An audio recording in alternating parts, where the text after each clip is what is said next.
Padre, en esta mañana te doy gracias por este tiempo. Padre, por tu palabra, yo te pido que tu Espíritu sea quien me ayude, tu Espíritu Santo, Señor. Jesús, te pido ayuda, Padre, y prepara nuestros corazones, Señor. Gracias te damos, Señor, porque eres bueno siempre, Dios. Amén. Bien, hermanos, pues, gracias a Dios porque pues ya casi se termina el año, ¿verdad? Ya casi estamos ya. Dios nos dé más tiempo, ¿verdad? Pero bueno, hermanos, hoy quiero compartir algo, hermanos, y lo he titulado Los resultados de la humillación espiritual, ¿sí? Quiero comentarles algo, hermanos. Normalmente en la vida del cristiano pues se va perfeccionando día con día, ¿verdad? Nos vamos perfeccionando. ¿Qué es perfeccionar?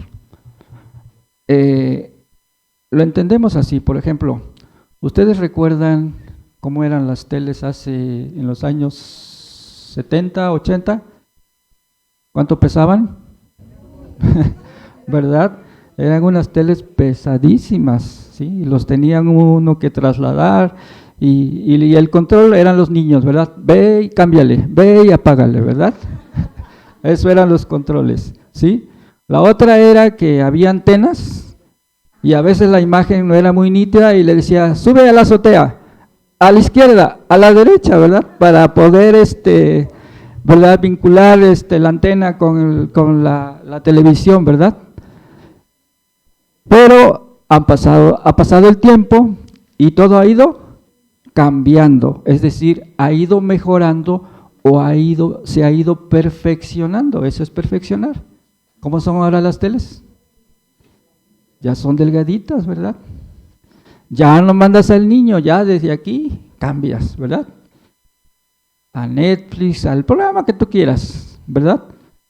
Eso es perfeccionar. Todo ha ido cambiando, ¿verdad? Bueno, la vida del cristiano, hermanos, vamos a poner este ejemplo, se va perfeccionando, vamos cambiando, ¿sí? Ya no somos los mismos que cuando conocimos por primera vez al Señor. Traíamos muchas cosas y poco a poco hemos empezado a cambiar, ¿verdad? Nuestro corazón ha ido cambiando, hemos ido dejando muchas, pues en el trasfondo cultural, en la formación que veníamos, ahora estamos en el reino de Dios y nos hemos dado cuenta que tenemos que ser diferentes porque nos tenemos que comparar ¿con quién? Con Jesús, ¿verdad? Entonces, en la medida que yo me comparo con Jesús, hermanos, mi vida va cambiando. Yo decía estar bien. Cuando veo mi espejo que es el Señor Jesús, digo, estoy mal, Dios, tengo que cambiar, ¿sí? Entonces esto es perfeccionar, hermanos, ¿sí?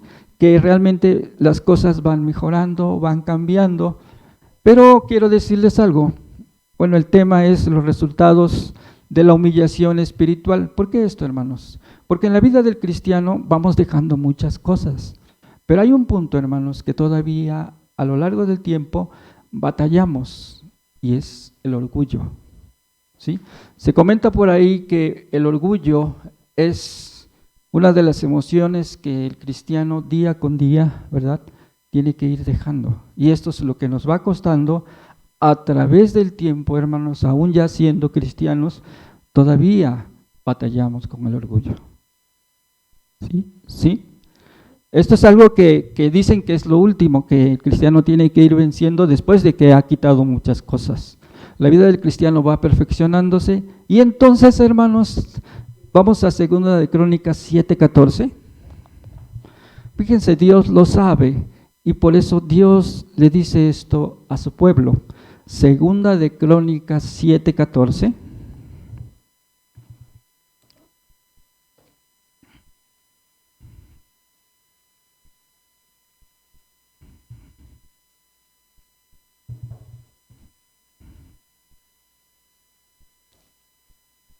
Voy a estarlo viendo en 5 puntos, ¿sí? ¿Ya lo tenemos? Dice la palabra del Señor, si se humillare mi pueblo, sobre el cual mi nombre es invocado, y oraren, y buscaren mi rostro, y se convirtieren de sus malos caminos, entonces yo iré desde los cielos, y perdonaré sus pecados y sanaré su tierra. En la versión NTV o Nueva Traducción Viviente dice: pero si mi pueblo, que lleva mi nombre, se humilla y ora y busca mi rostro y se aparta de su conducta perversa, yo iré desde el cielo, perdonaré sus pecados y restauraré su tierra. ¿Sí? Fíjense, hay un punto importante como primer punto.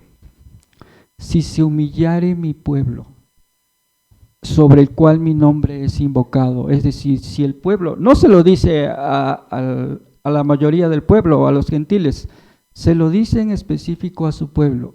Si se humillare mi pueblo, ¿qué le está diciendo?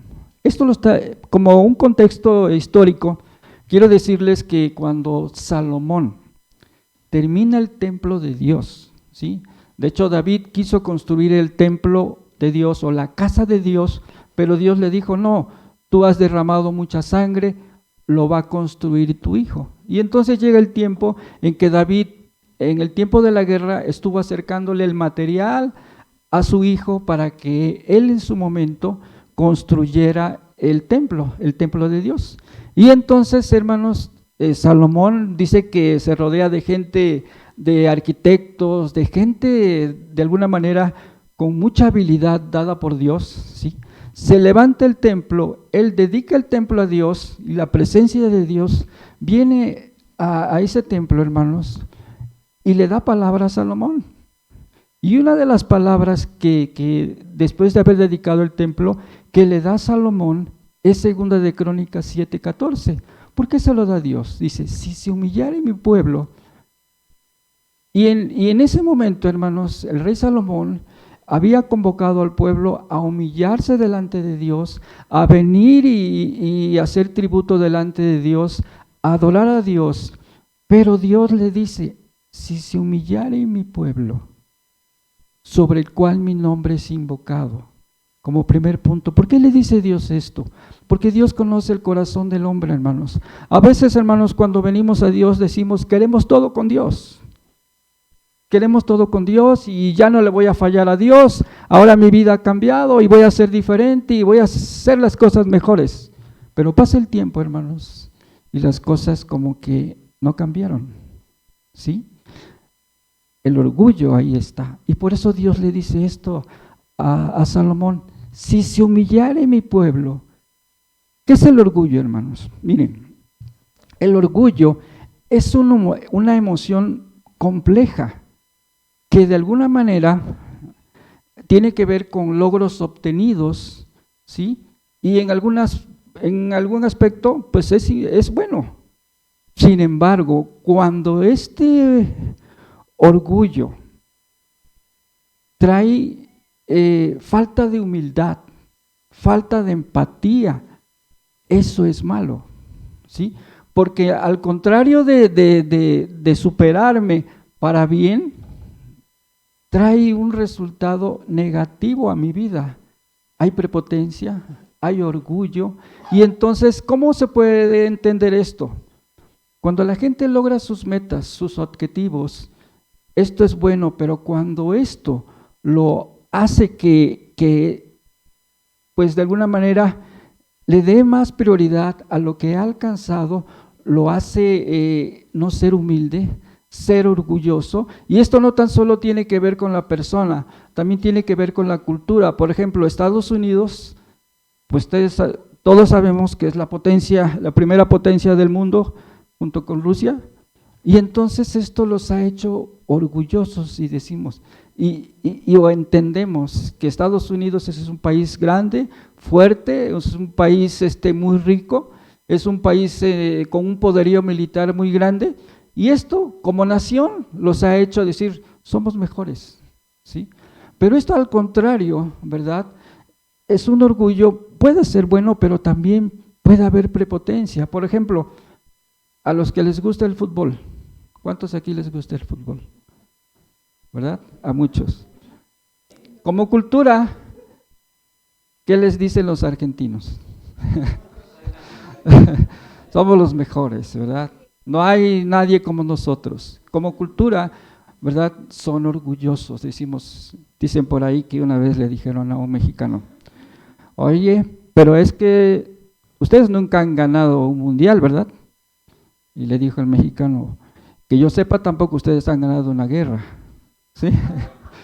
¿Verdad?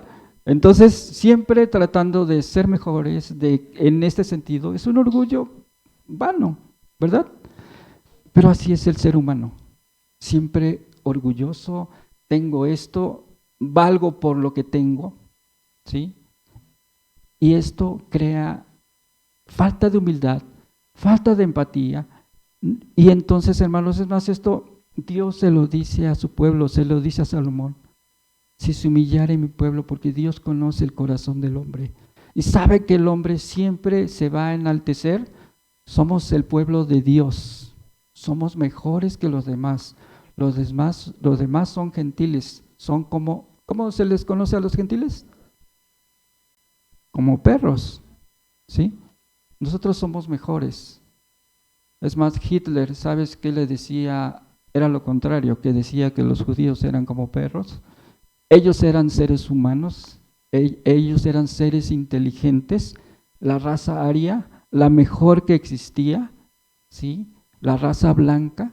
Y esto, hermanos, ha traído un orgullo vano, porque por eso hay diferencias también de raza, de cultura, de forma personal. Mucha gente tiene dinero, tiene bienes y esto lo hace supuestamente valer. Pero Dios lo conoce, hermanos, porque esto desde un inicio, ¿saben cómo comenzó?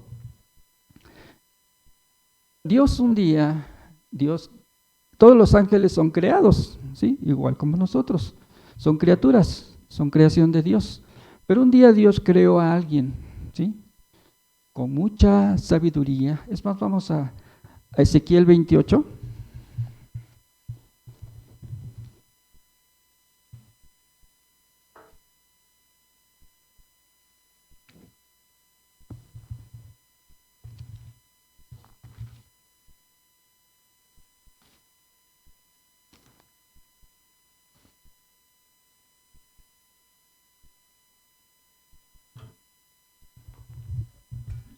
¿Ya lo tenemos? Miren, vamos a todos a poner atención. Dice, tú querubín grande, protector, yo te puse en el santo monte de Dios, allí estuviste en medio de las piedras de fuego, te paseabas, perfecto eras en todos tus caminos, desde el día que fuiste creado hasta que se halló en ti maldad.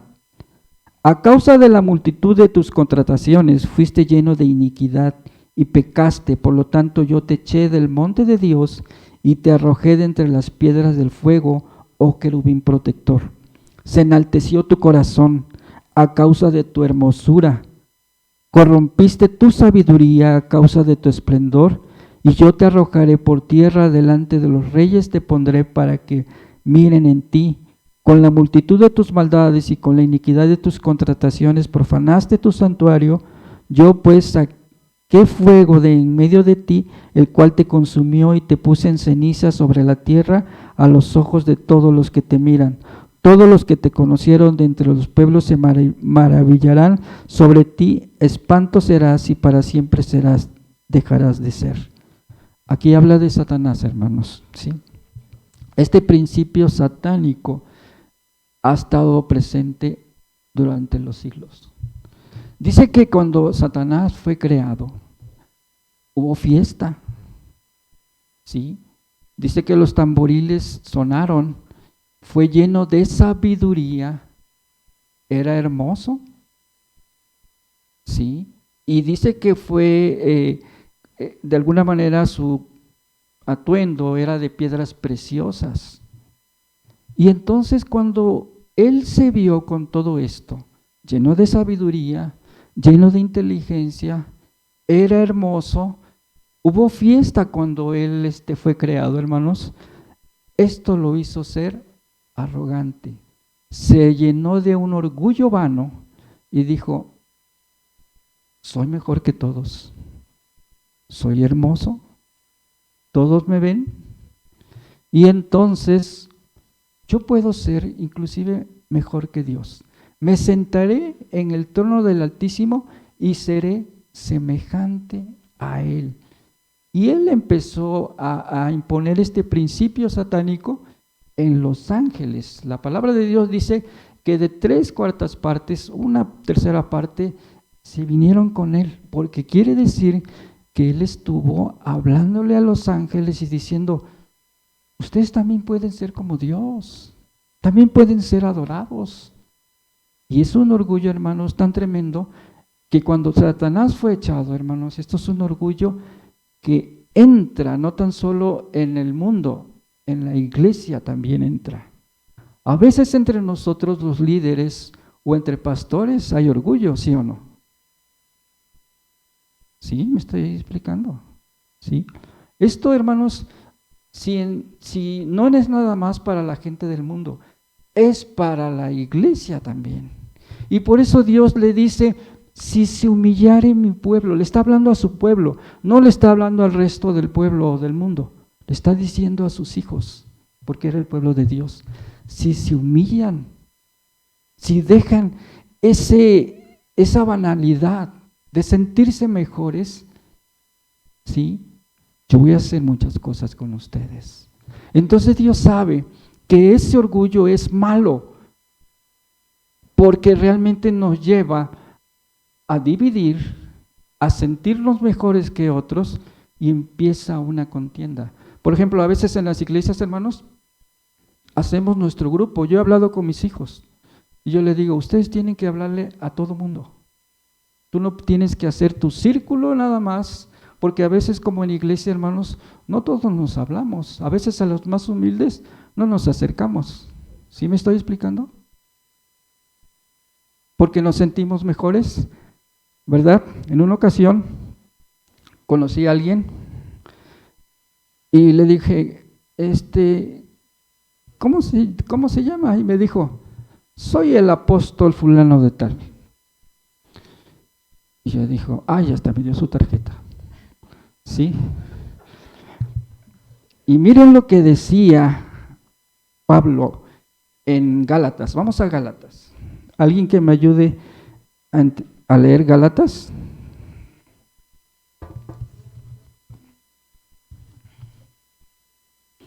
Vamos a leer Gálatas desde el 1, verso 1 nada más.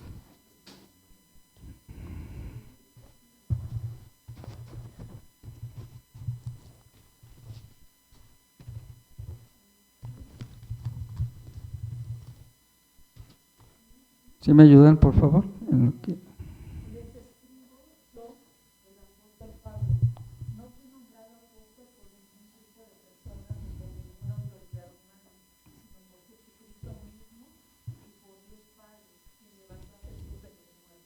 Ajá. ¿Por quién fue puesto Pablo? ¿Por él mismo? ¿Por su conocimiento de que sabía mucho de la Biblia? Fue puesto por Dios. Y si ustedes se dan cuenta en todas las cartas, la gran mayoría de las cartas de Pablo, él dice, apóstol por la voluntad de Dios, no por mí. ¿Sí?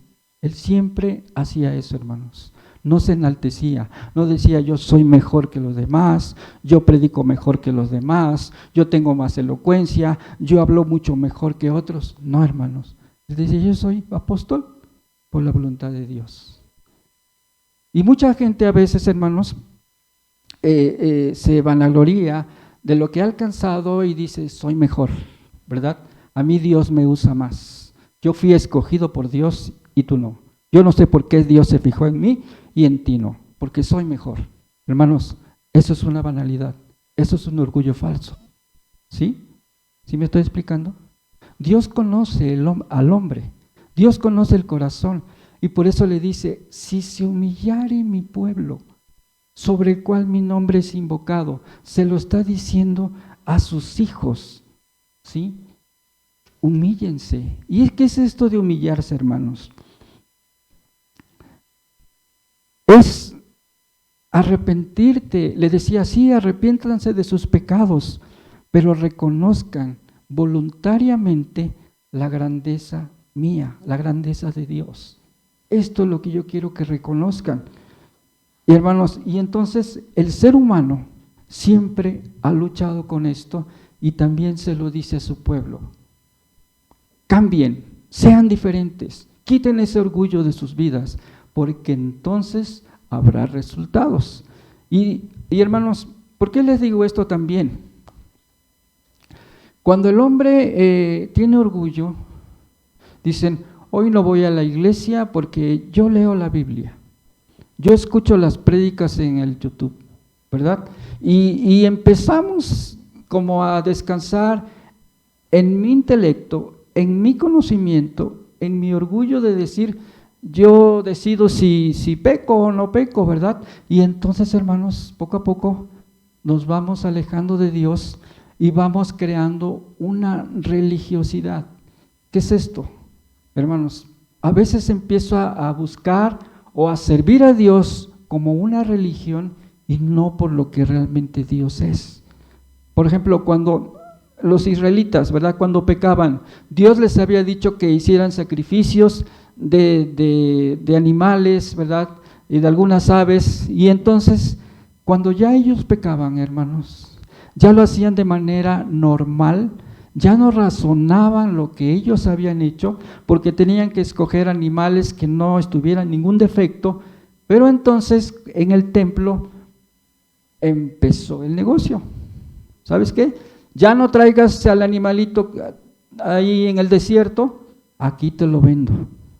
Y entonces decía, oye, tienes que dar para el sacrificio un animal que no tenga defecto. Ya lo compro. ¿Sí? Y hermanos, sí, Iván, ¿sabes qué? Quiero un animal, pero que esté así asado. ¿Cuál quieres? Aquí hay de todo, a ver. ¿Sí? Y hermanos, empezó una religiosidad. Ya hacían las cosas de manera automática y no razonaban el sentido del por qué Dios les había pedido sacrificios, sí, de animales, para que fuera agradable a Dios. Ya lo hacían de manera religiosa. Y entonces, hermanos, en nuestro contexto está pasando lo mismo. La gran mayoría de las iglesias en el mundo se han vuelto religiosas porque hay un orgullo, hay una vanidad de decir, soy cristiano, soy del pueblo de Dios. ¿Sí? Y entonces, ¿qué ha traído como consecuencia la religiosidad, hermanos? ¿Sí? Que se empiezan a vivir situaciones como las del mundo. Es decir, la iglesia está siendo influenciada por el mundo. ¿Y cómo es esto? Miren, yo me he dado cuenta en estos tiempos que además sí de la violencia que se ha propagado, de tantas injusticias que se han propagado, ahora se han presentado las enfermedades psicosomáticas. ¿Sí saben a lo que me estoy refiriendo? Las enfermedades psicosomáticas son dolencias de cierta manera reales. Son problemas que a veces tenemos problemas en el estómago, tenemos problemas en el corazón, tenemos arritmia, tenemos problemas en la piel, y todo es como una consecuencia. El estrés, ¿sí? Además del estrés, la depresión, la ansiedad. Esto está pasando también en el pueblo de Dios. Y yo digo, ¿cómo es esto? ¿Cómo se está presentando esto? De tal manera que el pueblo de Dios está presentando estos síntomas, no en todos, pero sí en algunos. ¿Y sabes en dónde lo he visto más? En los jóvenes. Muchos jóvenes están cayendo en una depresión crónica, de angustia, de miedo, de estrés. ¿Qué es el estrés? Es algo que tiene que ver con situaciones de trabajo, y quizá te pones a pensar tanto, es una preocupación extrema, ¿verdad? Por la situación que estamos viviendo, ¿sí? Que te afecta cuando tienes estrés, ¿verdad? En el trabajo, por decir, ¿a dónde te llega? Al estómago, ¿sí? Cuando empiezas a pensar en cosas pasadas, cuando tu mente está ociosa, empiezas a deprimirte, ¿sí? Empiezas a traer cosas a tu mente y te empiezas a tener miedo. Y esto, hermanos, está siendo común en muchos jóvenes. Jóvenes que se están deprimiendo, y no tan jóvenes, depresiones que a veces llevan días, ¿sí? Yo recuerdo cuando recién había salido de la universidad, aún todavía no tenía trabajo, ya me había titulado, ya tenía mi tesis, y de pronto me venía a mi mente, híjole, me faltó poner esto en mi tesis, y me empezaba a preocupar, sí, por lo que no había puesto en mi tesis, y entonces tenía ahí en el edificio donde vivía, tenía una compañera que también estudió conmigo, ella ya estaba trabajando, y le digo, oye, fíjate que no sé, me faltó esto ponerlo en la tesis, y me dijo, Ricardo, ¿qué estás haciendo? Digo, ¿cómo? Sí, ¿estás buscando trabajo? ¿Qué estás haciendo? Digo, la verdad no, nada. Digo, sí, he metido solicitudes. Dice, no, sigue metiendo solicitudes porque si no tu mente va a ocupar ese espacio y por eso vas a entrar en depresión, vas a entrar en miedo, vas a entrar en angustia porque tu mente no está ocupada, ¿sí? Y entonces eso está pasando, hermanos, en los jóvenes. Hay jóvenes que están en depresión, es más, ahora no tan solo es depresión, es la ansiedad también. Hay personas que están tomando antidepresivos en el pueblo de Dios. Bueno, ustedes han escuchado hablar del Tafil. Es un antidepresivo, hermanos, muy fuerte que se hace adicción. Está también la sertralina, el diazepam. Muchos jóvenes están tomando esto. Y tú dices, ¿cómo es posible? Y sí es posible, porque en el hombre hay orgullo. Y hermanos, ellos van, visitan psicólogos, visitan psiquiátricas, no digo que esté bien o que esté mal, ellos atienden los problemas de la mente, problemas de salud, pero el problema está en el corazón, no está en la mente. ¿Sí me estoy explicando? Sí, está bien que vayan al psicólogo, que vayan algunos hasta al psiquiatra, pero los psicólogos o los psiquiatras atienden los problemas mentales y los problemas de salud o de salud mental, problemas emocionales. Pero el problema del corazón es un problema que solo Dios puede sanarlo. Pero como el hombre es orgulloso, no quiere ir a Dios. No quiere humillarse delante de Dios y decir, Dios, yo te necesito. Yo quiero buscarte. Yo estoy mal. Tengo angustia. Tengo miedo. Y hermanos, esto es lo último que hacemos. Ahora, no quiero decir que el ser humano no pase por miedo, por angustia, por depresión. ¿Cuánto hemos pasado esto? Somos seres humanos. Es más, ¿ustedes recuerdan a Elías? ¿Al profeta Elías? El profeta Elías estuvo ¿dónde? En su cueva, ¿sí? Pero Dios le dijo, hey, no te quedes ahí, sal de la cueva. No te quedes en la depresión, porque hay depresiones, sí, como una consecuencia del trabajo, de problemas, pero hay consecuencias también, o depresiones espirituales, y lo que le había pasado a Elías era una depresión espiritual, de alguna manera que tenían que ver espíritus malignos que habían sido enviados a través de Jezabel por la carta que le envió de que lo iba a matar. Entonces es obvio, él estaba en esta situación, pero durante todo este tiempo de depresión, que estuvo en la cueva, y dice que lo alimentaban, ¿quiénes? Los cuervos. ¿Qué le llevaban? ¿Le llevaban pan? ¿Le llevaban qué? Carne. ¿Esto qué es, hermanos? Él le dijo, cuando tú estés en ese estado de depresión, de miedo, ¿de qué tienes que alimentarte? Del pan de la palabra de Dios, de mi palabra, de alimento sólido, porque eso te va a sacar adelante. Y entonces Dios estuvo atento para que él pudiera comer pan y carne. Y entonces es lo que tenemos que hacer en los momentos de angustia, en los momentos de miedo, en los momentos de depresión, de estrés. Tenemos que alimentarnos de la palabra de Dios. Amén.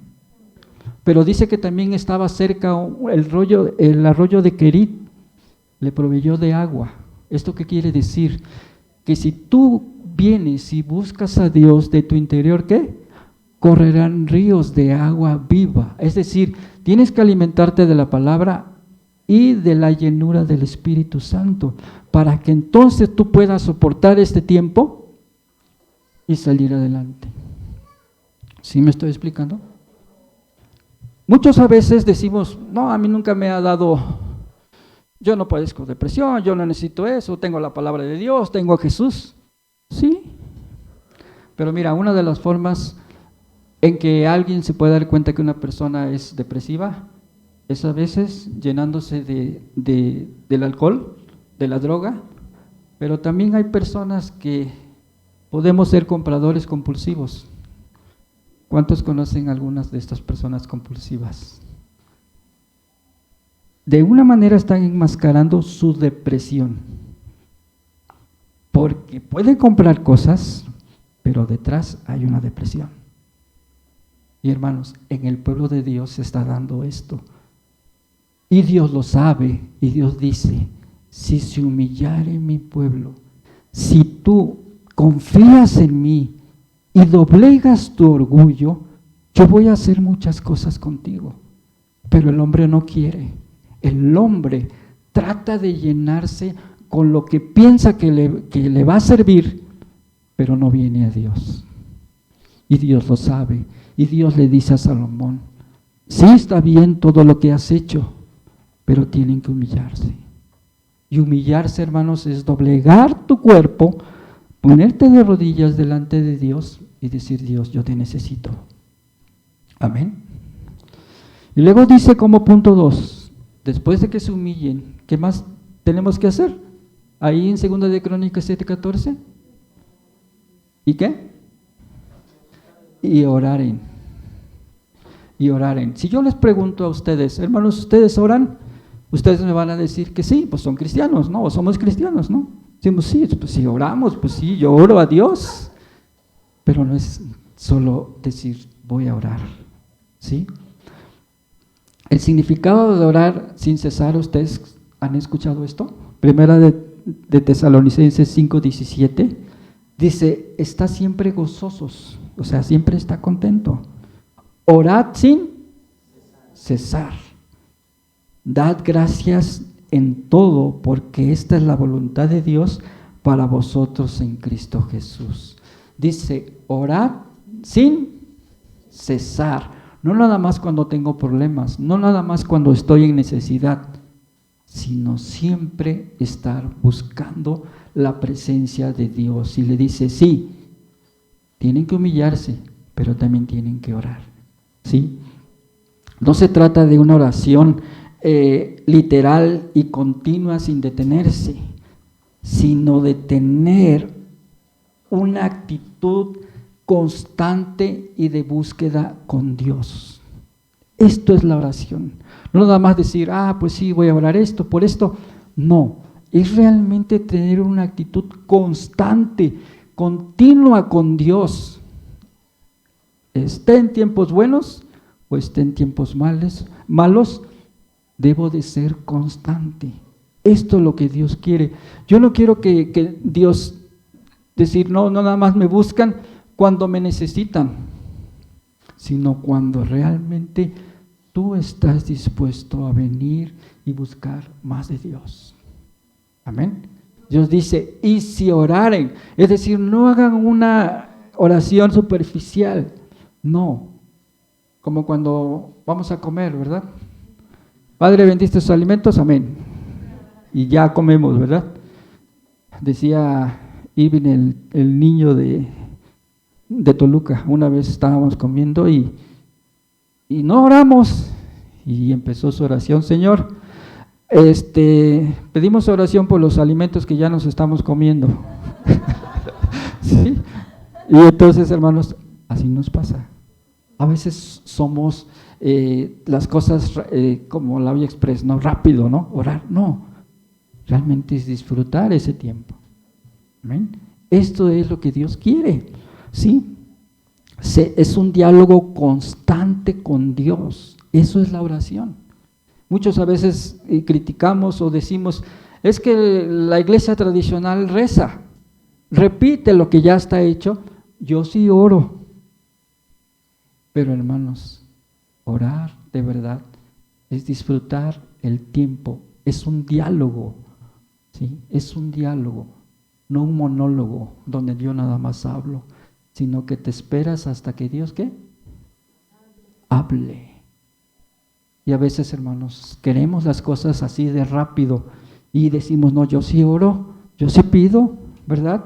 Pero hermanos, a veces dice que no recibimos porque pedimos mal, ¿verdad? Ahora, hay una diferencia entre orar, ahí mismo dice en Segunda de Crónicas, si orar en qué y buscar en qué, mi rostro. Fíjense, cómo Dios hace una separación entre orar y buscar su rostro. Y muchos decimos, no, si yo sí conozco de Dios porque yo oro, pero no buscamos el rostro de Dios. Esto es muy diferente. Buscar a Dios es un propósito más profundo y es una disciplina. Es donde tú vas a conocer el carácter de Dios y lo que Dios quiere para tu vida. Amén. No nada más es orar por una necesidad, no, sino que realmente tú vas a conocer a Dios y vas a buscar su rostro. Es muy diferente a la oración. Vamos a Primera de Crónicas 16:11, ¿alguien que me ayude?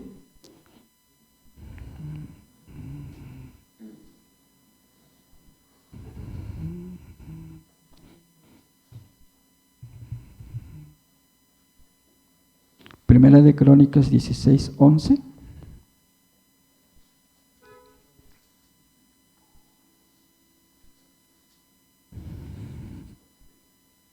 ¿Ya lo tenemos? Dice que, y su poder, buscad su rostro, ¿qué?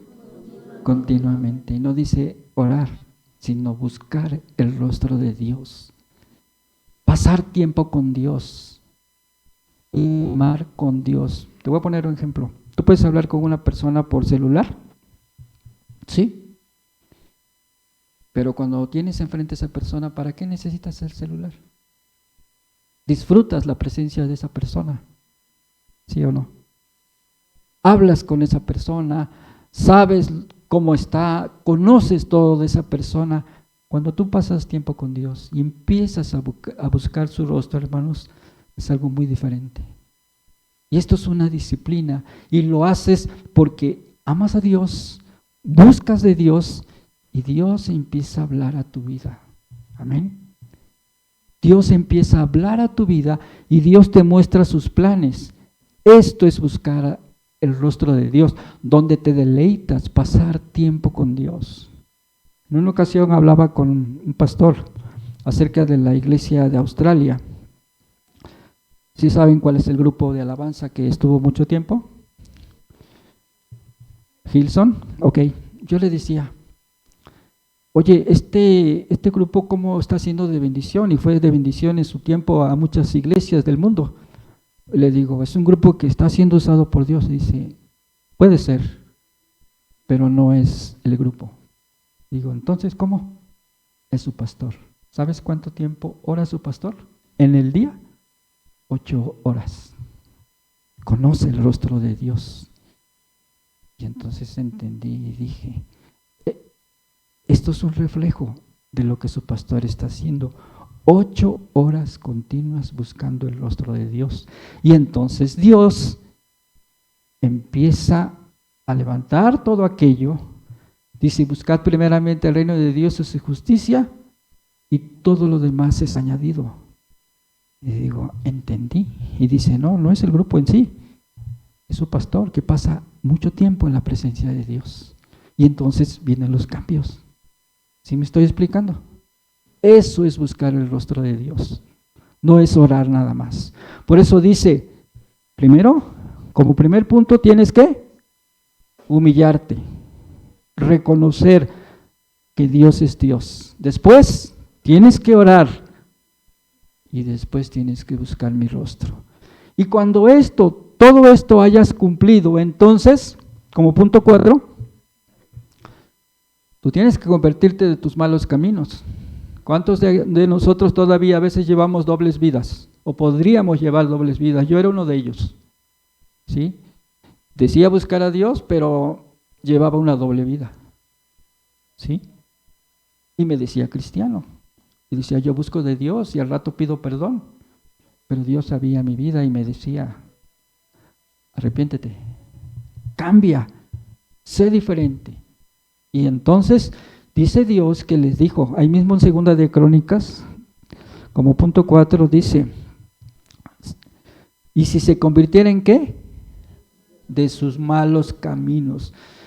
Ok, ya te humillaste, ya oraste, ya estás buscando mi rostro, pero como consecuencia también tienes que cambiar tus malos caminos. Hay muchas cosas en ti que no me agradan de ti, Ricardo, y que tienes que cambiar. ¿Sí? Vamos a Apocalipsis 2:5.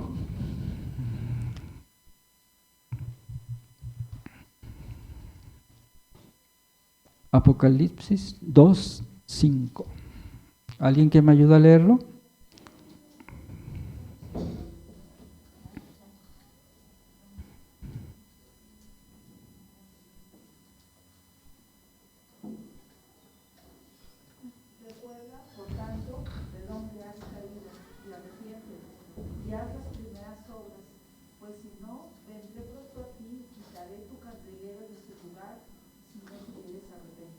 Ajá. Dice, recuerda por tanto de dónde has caído y arrepiéntete. Y entonces, hermanos, esto se lo dice Dios a la iglesia de Efesios. ¿Sí? Arrepiéntete, ve hasta dónde has caído y vuelve. ¿Sí? Porque si no, entonces quitaré de ti tu candelero. Y entonces, hermanos, Dios habla muchas veces a nuestras vidas y Dios le decía a su pueblo, humíllense, sean humildes, oren, busquen mi rostro, pero también cambia tus caminos. Tú sabes hasta dónde has caído, yo sé todo de ti, pero arrepiéntete, porque si no, quitaré tu candelero. Y entonces, hermanos, Dios se lo dice a Salomón, está bien todo lo que has hecho, está el templo, está la casa donde va a estar mi presencia, pero tienen que humillarse, tienen que arrepentirse, tienen que orar, tienen que buscar mi rostro y pasar tiempo conmigo. Amén. Y entonces, cuando todo esto haya pasado, hayas cumplido todo esto, entonces como punto final, punto 5, que dice Segunda de Crónicas 7:14, entonces yo ¿qué? Oiré desde los cielos, perdonaré sus pecados y ¿qué? Sanaré su tierra. Cuando el pueblo de Dios cumpla todos los demás 4 puntos, como consecuencia de humillarnos, de orar, de buscar el rostro de Dios y de convertirnos de nuestros malos caminos, entonces Dios dice, yo oiré, ¿verdad? Y voy a perdonar tus pecados y voy a sanar tu tierra. Y entonces México va a cambiar. México va a ser diferente porque Él va a sanar nuestra tierra. Vemos mucha violencia, vemos muchas cosas malas, hermanos, pero cuando nosotros de verdad nos volvamos de todo corazón a Dios, Dios entonces nos va a escuchar, nos va a perdonar nuestros pecados y va a sanar nuestra tierra. Amén. No se dan las cosas, a veces pedimos, Dios, cambia México y todo esto, pero primeramente yo tengo que cambiar. Tengo que humillarme delante de Dios, tengo que orar, Tengo que buscar el rostro de Dios. Tengo que arrepentirme de mis malos caminos y entonces Dios va a oír, me va a perdonar mis pecados y va a sanar mi tierra. Amén. Y a veces queremos que todo sea en automático como punto 5, ¿verdad? Decir, no, Dios sana mi tierra y todo esto. Pero no te has humillado, no has orado, no me has buscado. ¿Cómo? No se puede ser de esta forma. ¿Sí, hermanos? Hermanos,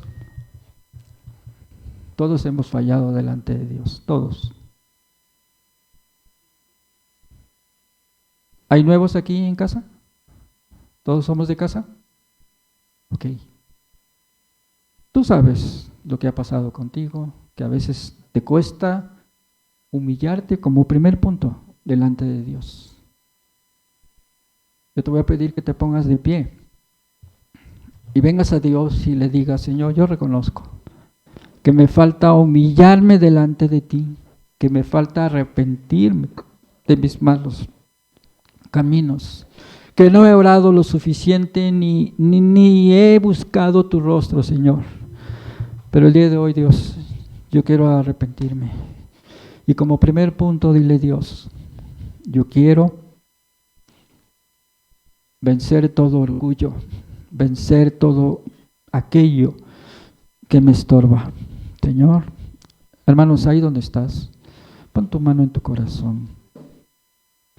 Tú sabes lo que ha pasado contigo. Tú sabes que aún hay orgullo en nuestras vidas para perdonar a una persona. Y dices, yo no lo perdono. Y hay un orgullo en nuestro corazón. Y muchas veces, hermanos, ese orgullo es falta de autoestima. Y lo tratamos de disfrazar con orgullo y decir, no me van a herir, no me van a hacer daño. Te autoproteges. Pero es un orgullo falso, es vanidad. Y tienes que venir a Dios más que tomar medicamentos, porque yo sé que a veces hay muchos aquí que están en depresión, que están en miedo, que están en angustia. Quiero decirte que la mejor medicina es Dios y que solo Él puede sanar tu corazón. Yo sé que hay muchas interrogantes en tu vida, en tu futuro, en tu presente, pero quiero decirte que nadie más que Dios puede sanar tu corazón. Nadie, hermanos. Nadie puede venir y quien conoce realmente tu corazón es Dios. Así que habla con el Señor y dile, Señor, yo quiero humillarme delante de ti, reconocer tu grandeza. Quiero orar más. Quiero buscar tu rostro más tiempo. Y quiero, Dios, arrepentirme de mis malos caminos. Hermanos, tú conoces tus caminos, Señor. Me arrepiento en el nombre de Jesús. Amén. A tus pies entrego lo que soy. Es el lugar de mi seguridad, donde nadie me puede señalar. Me perdonaste, me acercaste a tu presencia, me levantaste y me postro a adorarte. No hay lugar más alto, más grande que estar a tus pies, que estar a tus pies.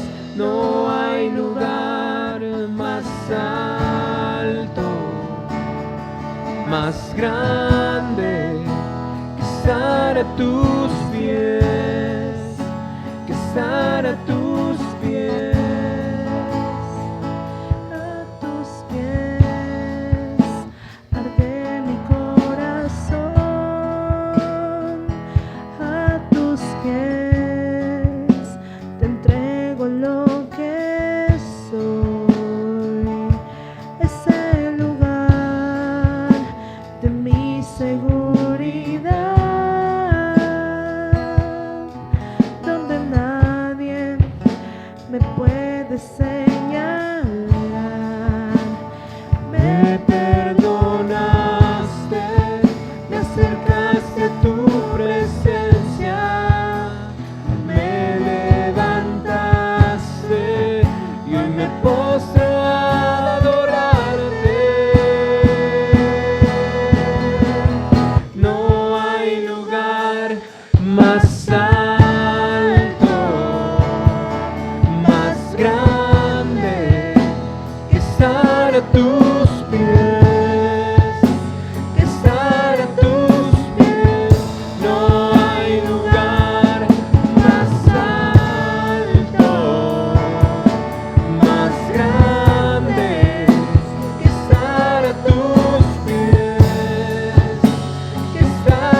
más grande que estar a tus pies, que estar a tus pies. No hay lugar más alto, más grande que estar a tus pies, que estar a tus pies. Hermanos, ¿cuál es el primer punto? Humillarme. ¿Cuál es el segundo punto? ¿Cuál es el tercer punto? ¿Cuál es el cuarto punto? Arrepentirme de mis malos caminos. Y como consecuencia, Dios va a oír. Dios te va a perdonar tus pecados y Dios va a sanar tu tierra. Amén, Señor. Amén, hermanos. Que Dios les bendiga.